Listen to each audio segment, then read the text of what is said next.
Hey guys, so today for reading, we are going to be working on Module 7, Week 3, Day 14, and we are going to be looking at figurative language. We have talked about figurative language before, and we're going to go over the different types of figurative language. It's a way that authors bring imagery to the reader's mind so that they can get a better picture of what's happening in the text. So, the figurative language that we're going to be talking about today are similes, and you will watch the Brain Pop video on similes first. Then you have the you do, and then finally you're going to take the quiz over the story, The Candlemaker. So our goal for today is I can explain the author's use of imagery and similes. So the way that you will be successful today is I will identify simile phrases. I will explain the senses the text appeals to and point out the comparisons. And I will think about why did the author use these words. So we have our figurative language poster, and figurative language is words or phrases that do not have their normal dictionary meaning. Authors use figurative language to set mood or create a picture in the reader's mind. So, one of the things that they use is imagery, and it helps the readers create that mental image by describing how something looks, sounds, feels, smells, or tastes. So, by using that imagery, it is drawing the readers into the story so that they feel like they are actually there. Like I said, we are going to be working on similes, and similes compare two things using the words like or as. So, an example is I am happy as a clam. So, it's comparing the person being happy to the clam. And it's kind of a silly thing that doesn't make a lot of sense because, clams are like, why would clams be happy? But it has to do with how when they open their mouths or their shells, they kind of look like they're smiling, so they're happy. Similes and imagery can be used to help the readers create image for the characters, the places, the objects, the actions, and their ideas. So similes are in there just to help you. All right, so we're going to watch this video first about what is a simile. And we're thinking about imagery too. So the language that describes how something looks, sounds, tastes, smells, or feels, those are our five senses. So the whole point of imagery is calling on those five senses. A simile. A simile also compares one thing to another, but it uses the words like or as. Let's look at some examples. Her hair was like a bird's nest. This sentence compares hair to a bird's nest. He eats like a horse. This sentence compares the way the boy eats to the way a horse eats. Her smile was as bright as a summer day. This sentence compares a smile to a summer day.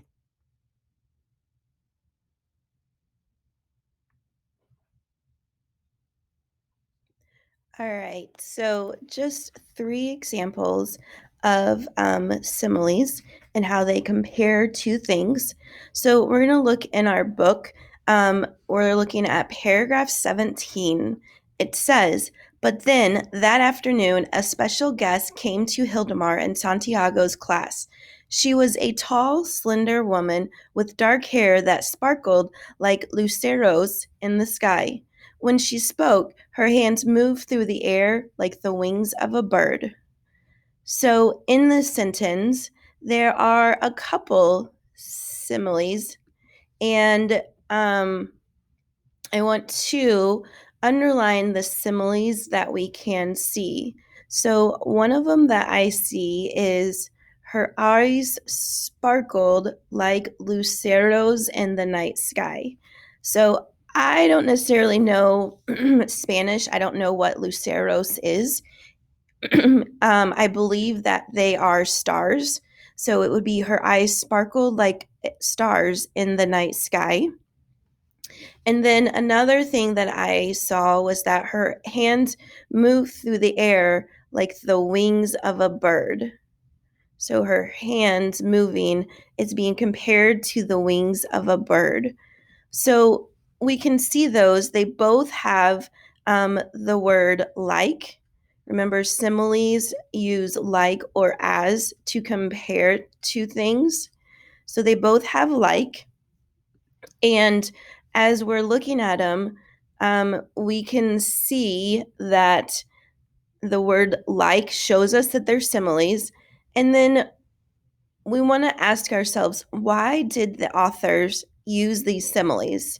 So, A says to describe what they see in the night sky, B to show what the woman looked like, C to show what the woman acted like, or D to show what the woman or show that the woman can fly.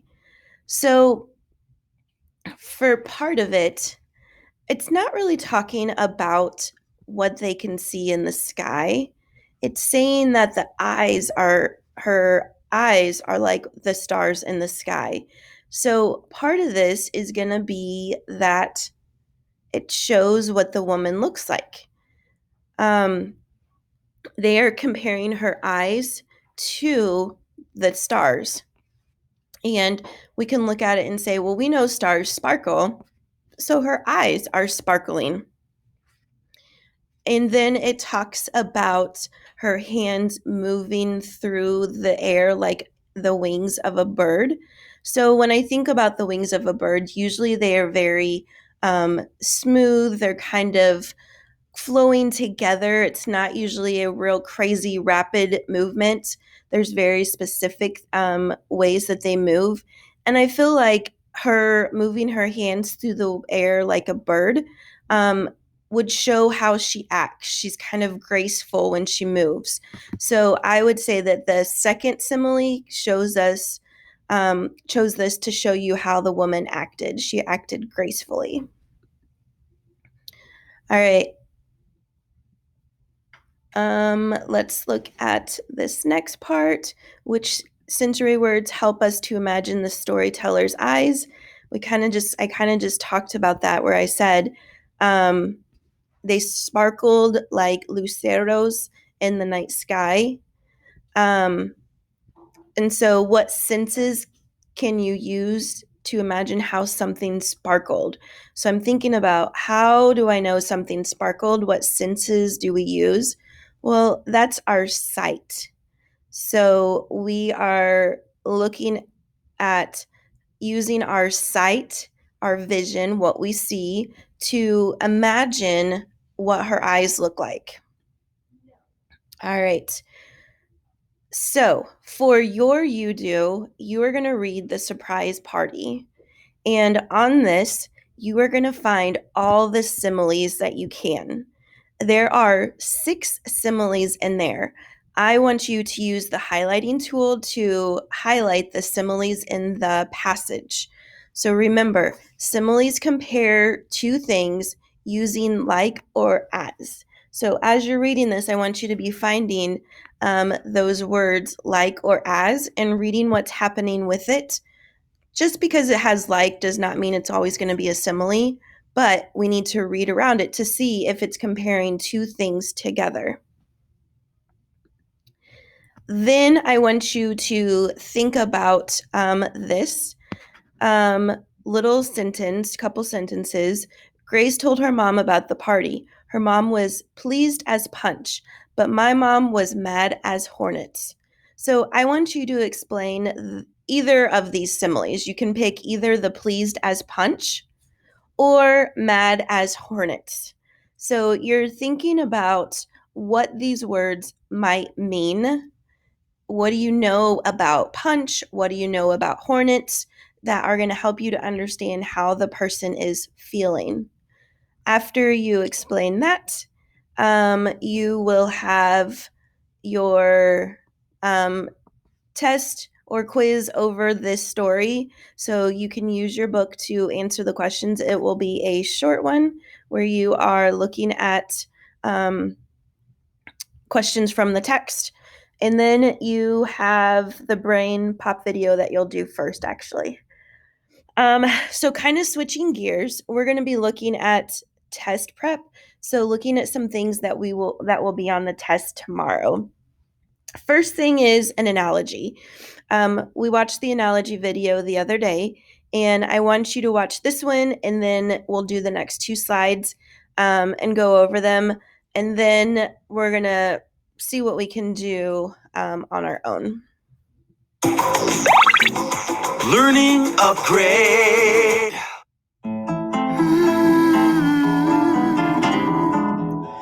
You're asking me,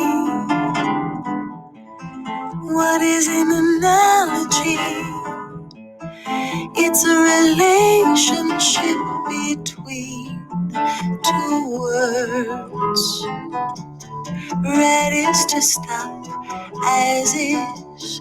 Green is to what?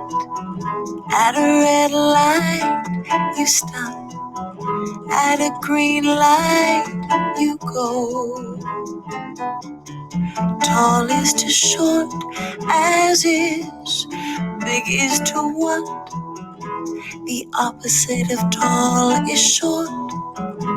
The opposite of big is small. 3 is to 6, as is. 4 is to what? 3 times 2 is 6. 4 times 2 is 8.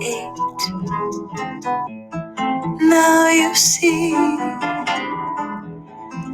what is an analogy? It's a relationship between two words. Oh.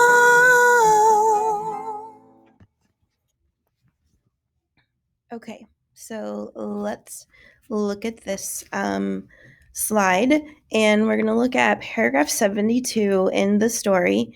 And it says, suddenly they were there, the three kings. They watched through the room, sprinkling the children with candies and sweets.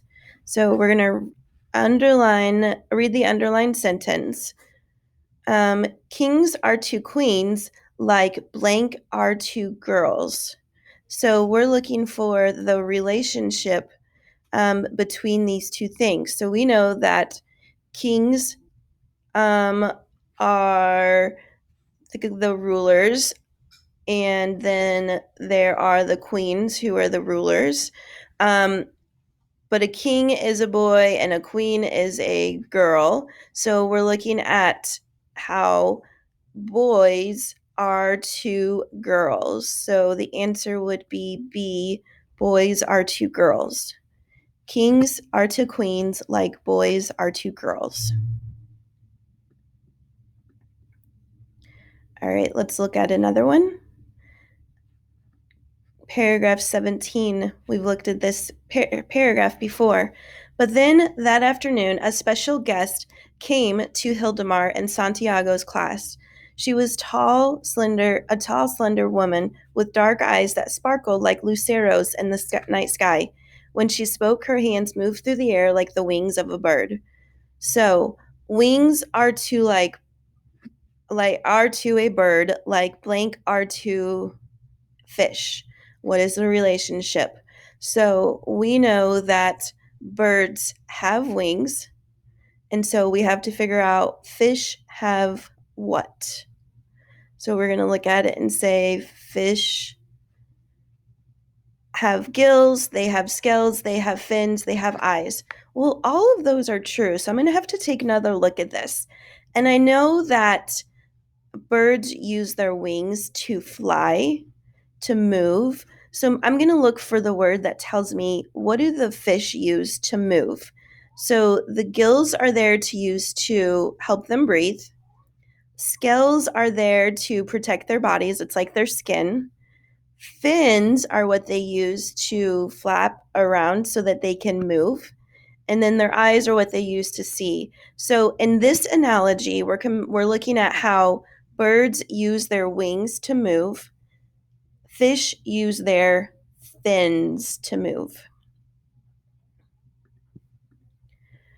All right, so some things to remember. In your reading, figurative language is added to the text to help you draw a clearer picture in your head. Figurative language helps me see more clearly and vividly. This helps the text I am reading come alive in my head. It makes my reading much more interesting. So today, as you are working through these assignments, I want you to identify the simile phrases. Then you're going to think about what senses it appeals to and point out the comparison. And then I want you to be thinking about, why did the author use these words? Remember, watch the Brain Pop video first, then you have your you do, and you have the test to work on.